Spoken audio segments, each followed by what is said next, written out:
امروز متاسفانه اسلام دینی از همه نادرست فهمیده شده در دنیا می باشد. دینی که از همه زیاد تصورات نادرست دارد امروز دین اسلام است.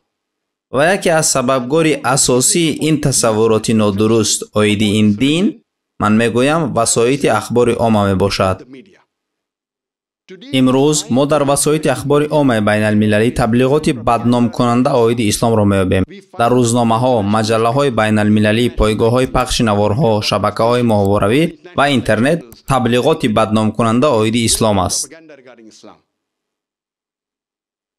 و از همه کلمه زیاد نادرست فهمیده شده عاید اسلام این کلمه جهاد می باشد.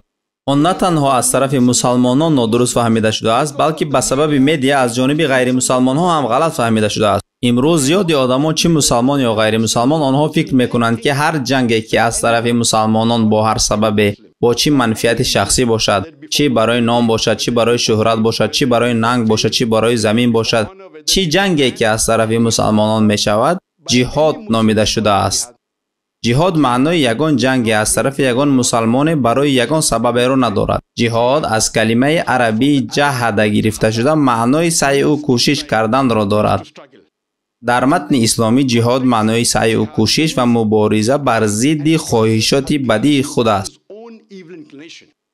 جهاد اینچنین معنای سعی و کوشش برای بهتر کردن جامعه را دارد. جهاد اینچنین معنای کوشش و مبارزه بر ضد ظلم است. جهاد اینچنین معنای کوشش و مبارزه برای حفظ خود است. پس جهاد اساساً معنای تلاش و مبارزه کردن را دارد. برای مثال اگر دانشجو سعی و کوشش کند تا اینکه امتحان ها را گذرد با عربی تو جهاد کرده ایستاده میگوییم.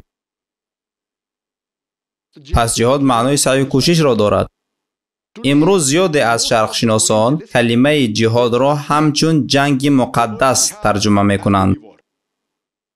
اگر شما کلمه جنگ مقدس را با عربی ترجمه کنید آن حرب مقدسه می شود و این کلمه در یگان جای قرآن و در یگان گفته های پیامبر محمد صلی الله علیه و سلم نامده است.